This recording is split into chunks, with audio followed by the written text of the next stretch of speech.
সারাদিনে এত ইস্যু হয় যে সবকিছু নিয়ে কথা কওয়া সম্ভব হয় না, কিন্তু এটা নিয়ে কথা কইতেই হবে। আজকের যে বিষয়টা আর কি, সেটা হইতেছে জুলাই যোদ্ধাদের আইনি সুরক্ষা দিতে অধ্যাদেশ হইতেছে। একদিন পরে ঘুম ভাঙিছে সবার। আসিফ নজরুল একদিন পরে অধ্যাদেশ বানাইতেছে। কামটা তো খুব ভালো হচ্ছে তাই না, ভালো করিচ্ছে তাই না, খুবই ভালো কাজ করছে।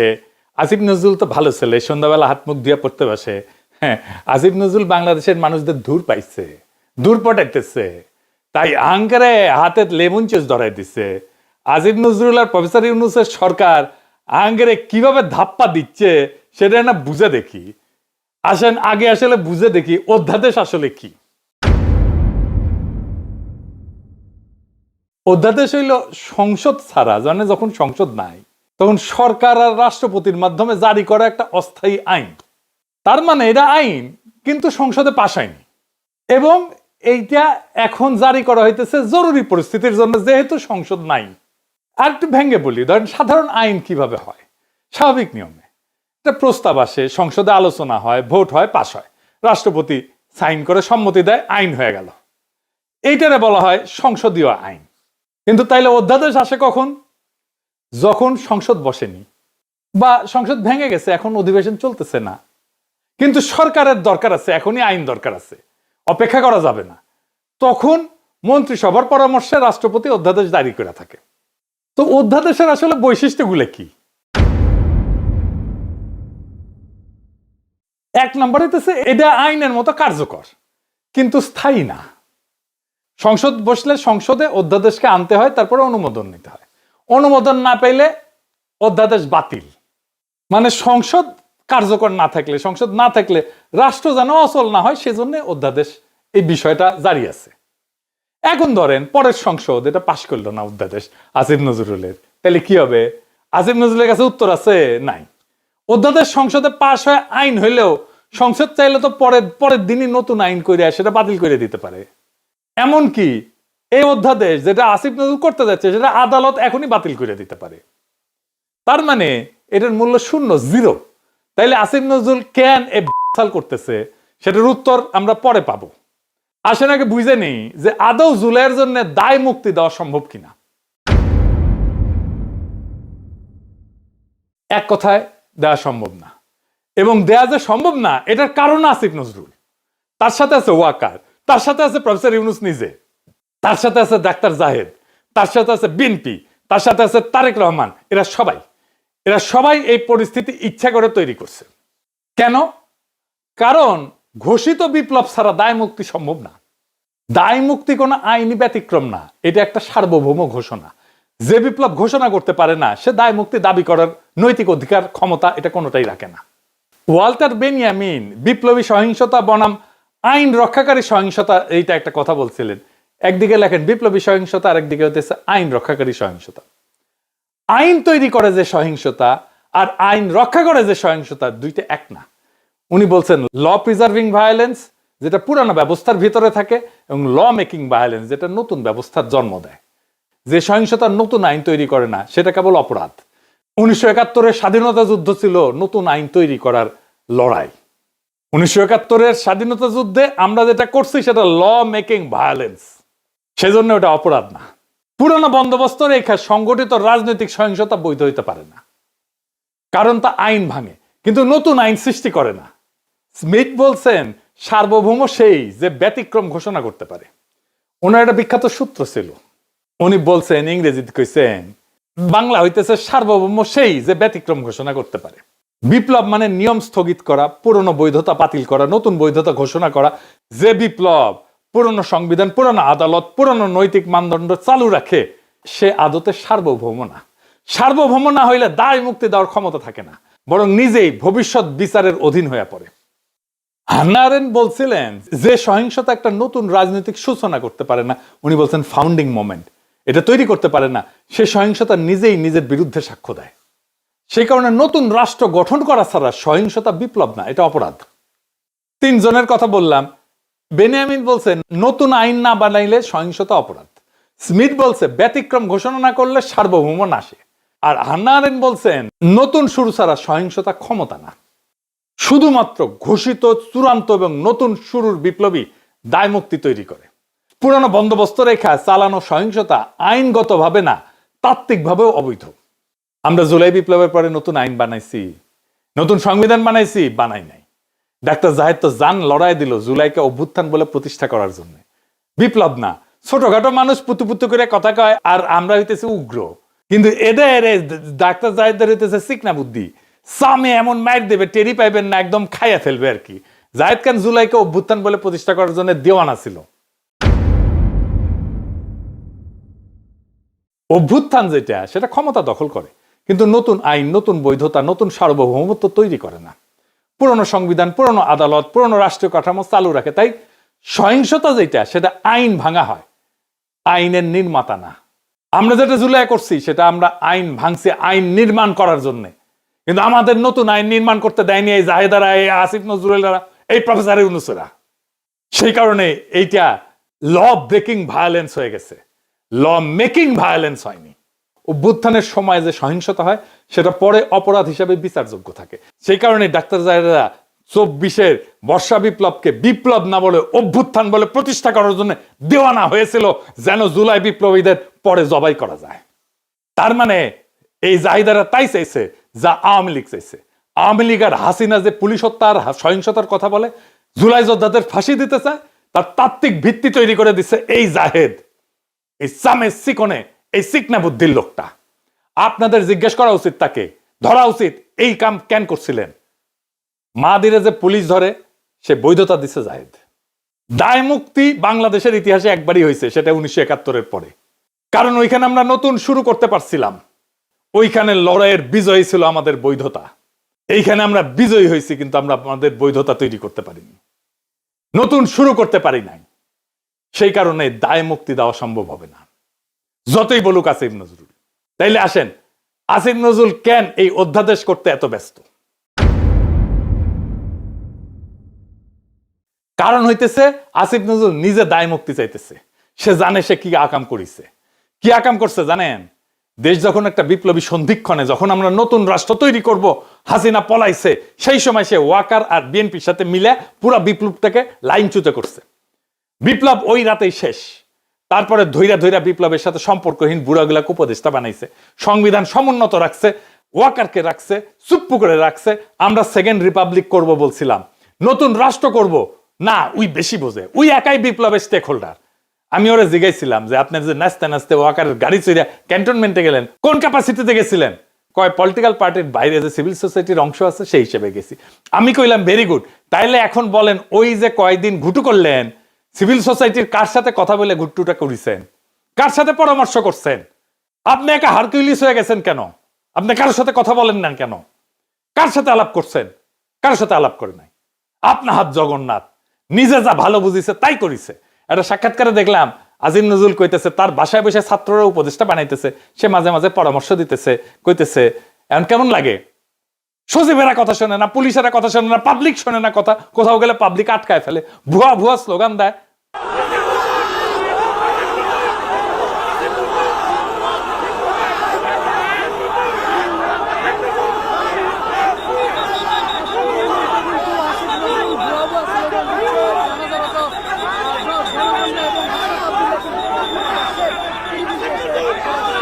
খুব মজা না?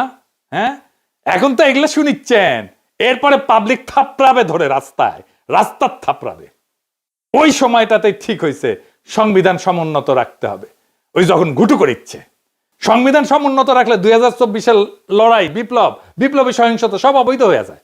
বৈধ হয় হাসিনার খুন করা, ছাত্রলীগের গুন্ডামি, পুলিশের গুলি, সব বৈধ হয়ে যায়। কারণ সরকারের বিরুদ্ধে বিদ্রোহ তারা নিয়ন্ত্রণ করতেছে। এই কাজ করছে আসিফ নজরুল, এই কাজ করছে জাহেদ, এই কাজ করছে বিএনপি, এই কাজ করছে তারেক রহমান, এই কাজ করছে প্রফেসর ইউনূস। নিজে আইনের লোক হইয়া আসিফ নজরুল ওই 3 দিনে ছাত্রদের সাথে বৈশা উপদেষ্টা পরিষদ বানাইতেছে, আর ওই প্রসেসের মধ্যে দিয়া ওই ছাত্রদেরই মৃত্যু পরোয়ানা লিখতেছে আসিফ নজরুল। এখন অধ্যাদেশ বানায় লেবেন চুজ ধরায় দিতেছে। এই অধ্যাদেশ বালটা করবে। 1975-এ যারা সোহরাওয়ার্দীর বডিগার্ডের ফুটা করেছিল, তাদের জন্য সংবিধানে ইনডেমনিটি দেওয়া হয়েছিল, কাম হয় নাই। 1975-এর ওই বিপ্লবী ঘটনার পরে যেই দল বিএনপি ক্ষমতায় আসছে তারাই কর্নেল ফারুক, বজলুল হুদাকে, শাহরিয়ারকে তুলে দিচ্ছে আওয়ামী লীগের হাতে যেন ফাঁসি দিতে পারে আওয়ামী লীগ তাদের জেলে ভরে, রায় হয় নিম্ন আদালতে, আপিল চলতেছিল। খালেদা জিয়ার আমলে খালেদা জিয়ার সরকার এদের সবাইকে ছেড়ে দিতে পারতো, আইনসঙ্গত ভাবে ছেড়ে দিতে পারতো আপিল নিষ্পত্তি করে। কিভাবে জানেন? আসেন একটু বুঝে দেখি। আদালত রায় দিছিল ফায়ারিং স্কোয়াডে মৃত্যুদণ্ড। বাংলাদেশের সিভিল আদালতে ফায়ারিং স্কোয়াডে মৃত্যুদণ্ডের বিধানই নাই। রাষ্ট্র বা আদালত যদি এমন কোন পদ্ধতিতে মৃত্যুদণ্ড কার্যকর করে যেটা কোনো বিধানে নাই, আইনে নাই, যে পদ্ধতিটা আইনে লেখা নাই, তাহলে এটা টেকনিক্যাল ভুল বা কাগজপত্রের গলদ হিসাবে থাকে না। এইটা তখন সংবিধান ভাঙার বিষয় হয়ে যায়। কারণ বাংলাদেশের সংবিধান বলছে মানুষকে শাস্তি দিতে হইলে সেটা আইনের ভেতর থেকে দিতে হবে, আর্টিকেল 31। আর মানুষের জীবন কেড়ে নেওয়া যাবে শুধুমাত্র আইনসম্মত প্রক্রিয়ায়, আর্টিকেল 32। এই সীমা লঙ্ঘন করলে দুইটা কথা পরিষ্কারভাবে বলা যায়, মানে বিচারটা সংবিধানের চোখে বৈধ থাকে না। রাষ্ট্র নিজেই আইনের সীমা পাড়ায় গেছে, আইন যে ক্ষমতা দেয়নি সেই কাজ রাষ্ট্র করছে, এটা করতে পারে না। আইনের বাইরে যায় মৃত্যুদণ্ডের এমন কোন পদ্ধতিতে মৃত্যুদণ্ডের আদেশ দেওয়া মানে এটা শুধু ভুল না, এটা রাষ্ট্রের অবৈধ কাজ, আদালতের অবৈধ কাজ। খালেদা জিয়ার সরকার কিছুই করে নাই, আপিলের কাজ বন্ধ করে রাখিছিল। হাসিনা আইসা সামে সবাই ফাঁসি দিয়ে দিছে। এই হাসিনা পলানোর পরেও প্ল্যান ছিল এইটাই যে বিএনপি আর ওয়াকার সামে তুলে দিবে জুলাই বিপ্লবীদের আওয়ামী লীগের হাতে। বিএনপির প্ল্যান এখন প্রকাশ্য, তারা আওয়ামী লীগকে ফিরায় আনতে চায়। আমি বেনে বেনে করছি না, আমি প্রমাণ দিতেছি। দেখেন হিন্দু সম্প্রদায়কে দিয়ে কি বলানো হইতেছে। আমি কিন্তু আমার জন্মগতভাবে আমি বিএনপি ছিলাম, বুঝছেন। আমি মাও কমিশন আমলে বিএনপি কমিশনার মেম্বার ছিলাম 3 বার।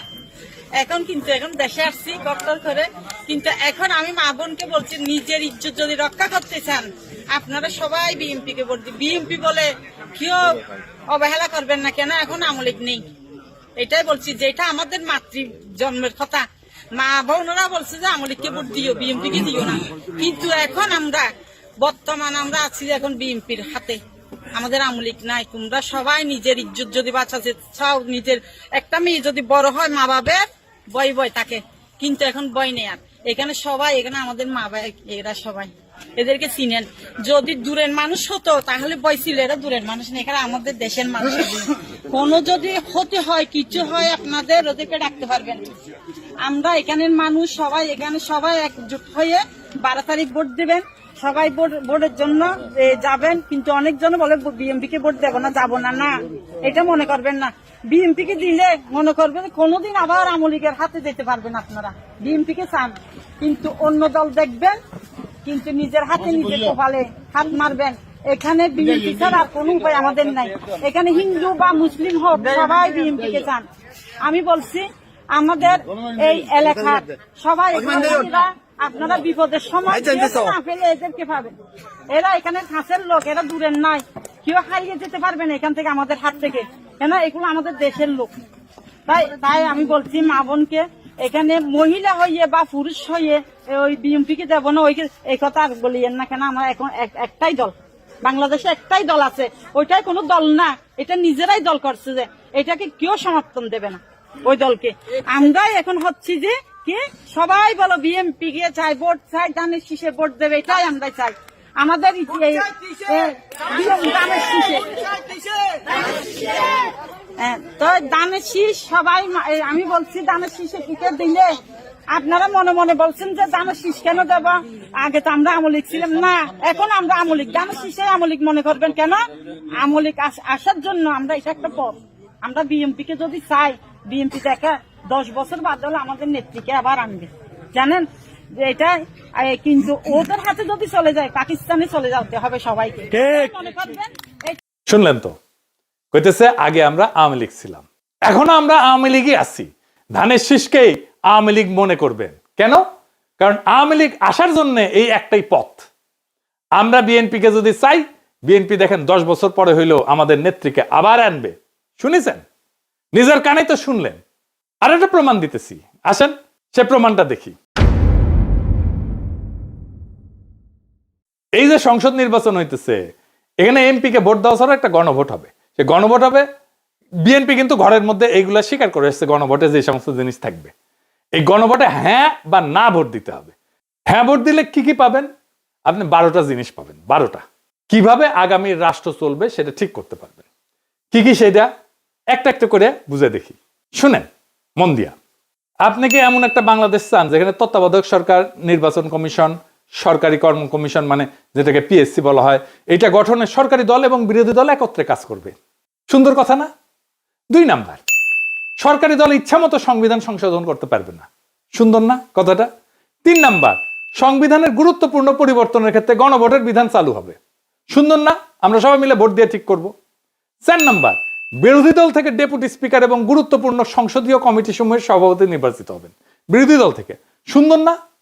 যত মেয়াদী হোক কেউ সর্বোচ্চ 10 বছরের বেশি প্রধানমন্ত্রী থাকতে পারবে না। সংসদের নারীর প্রতিনিধিত্ব পর্যায়ক্রমে বাড়বে।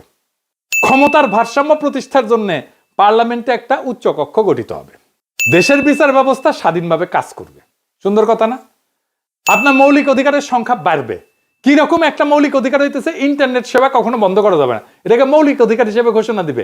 তার হাসিনা এটা বন্ধ করে দিছিল। দণ্ডপ্রাপ্ত অপরাধীকে রাষ্ট্রপতি ইচ্ছা মতো ক্ষমা করতে পারবে না। ফাঁসি দিলেও তো ক্ষমা করে দেয়, জেল দিলেও ক্ষমা করে দেয়। রাষ্ট্রপতি এবং প্রধানমন্ত্রী ক্ষমতার মধ্যে ভারসাম্য থাকবে। রাষ্ট্রভাষা বাংলার মর্যাদার পাশাপাশি অন্যান্য জাতিগোষ্ঠীর ভাষাও সাংবিধানিকভাবে স্বীকৃত হবে। সব সুন্দর কথা না? 12টা কথা। হ্যাঁ ভোট দিলে সবগুলা পাবেন, এই যতগুলো আছে সবগুলো। না ভোট দিলে কিছুই পাবেন। কিন্তু বিএনপি কি বলতেছে দেখেন, বিএনপি কি বলতেছে, জনগণকে কি বলতেছে শোনেন, নিজের কানে শোনেন। এখানে আরেকটা ব্যালট হবে হ্যাঁ এবং না। আপনারা একটু গণভোট হয়েছেন না? এটা গণভোট। গণভোট হবে হ্যাঁ এবং না।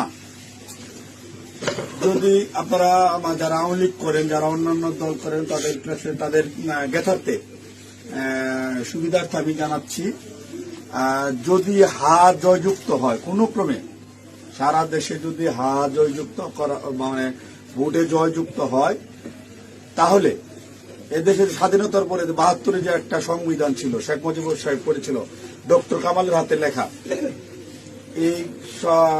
এই সংবিধান টোটাল ডাউমিট করে দেবো, মানে মুছে ফেলবো। স্বাধীনতার যে আছে 71 সালে যে যুদ্ধটা হয়েছিল, এই যুদ্ধটা 71 সালের কোন ঘটনায় বাংলাদেশে আর থাকবে না। আপনার ইয়ের মধ্যে যে সংস্কার করতে চাইতেছে, যে সংস্কারের জন্য হানা বুট হইতেছে, এদের মধ্যে লেখা আছে 71 সালকে বাদ দিয়ে 24-এ যে ইটা হয়েছে, গণঅভ্যুত্থানটা হয়েছে, 71 জায়গাটা নিবে 24 সাল। কেন নিবে? এটা একটা কারণ আছে, জামাত ইসলামের একটা কারণ আছে। জামাত ইসলাম 71 সালে দেশের স্বাধীনতা চায় না, এদেশে বাংলাদেশের স্বাধীন হোক, বাংলাদেশ স্বাধীন হোক, জামাত ইসলাম কিন্তু এটা চাই নাই। যারা আওয়ামী লীগ করেন তারা একটু খেয়াল করে শোনেন। যদি হা জয়যুক্ত হয় তাহলে আওয়ামী লীগ কিন্তু এখন মানে কি জানি প্রজ্ঞাপনের মাধ্যমে আপনার স্থগিত হয়েছে, আওয়ামী লীগ নির্বাচনে অংশগ্রহণ করতে পারবে না। যদি হা জয়যুক্ত হয় তাহলে আওয়ামী লীগ একবারে আর কোনো মিটিং টিটিং হবে না, মিটিং টিটিং সংসদে কোথাও উঠবে না।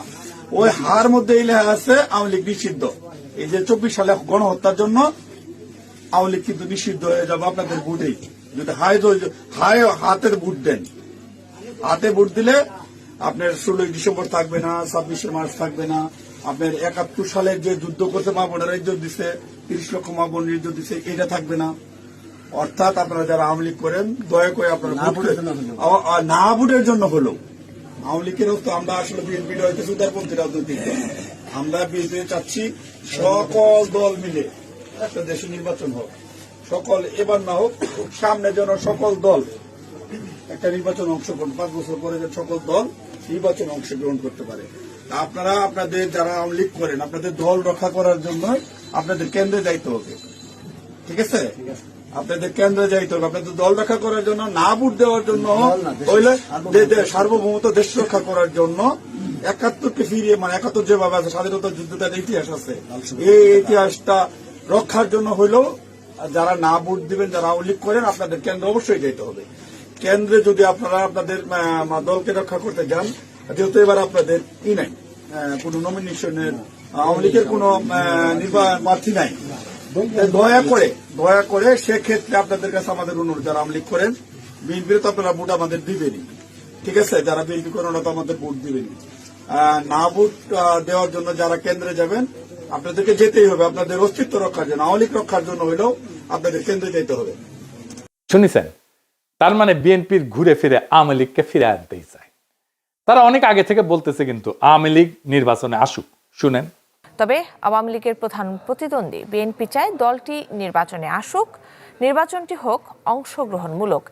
আমরা আশা করব যে এই নির্বাচনটি পার্টিসিপেটরি হবে, সকলের জন্যই দ্বার উন্মুক্ত, জনগণ যাদেরকে সুযোগ দেবে তারাই দায়িত্ব পাবে। আমরা কামনা করি প্রত্যেক রাজনৈতিক দল এই নির্বাচনে অংশগ্রহণ করুক, কাউকে বাদ দেওয়ার হলে জনগণই বাদ দিয়ে দেবে। যখন জনগণের বিরূপ প্রতিক্রিয়া হয়েছে তখন বলে এইবার না আসুক, বিএনপি ক্ষমতা আসলে আওয়ামী লীগ ফিরবে, পরের বার ফিরবে।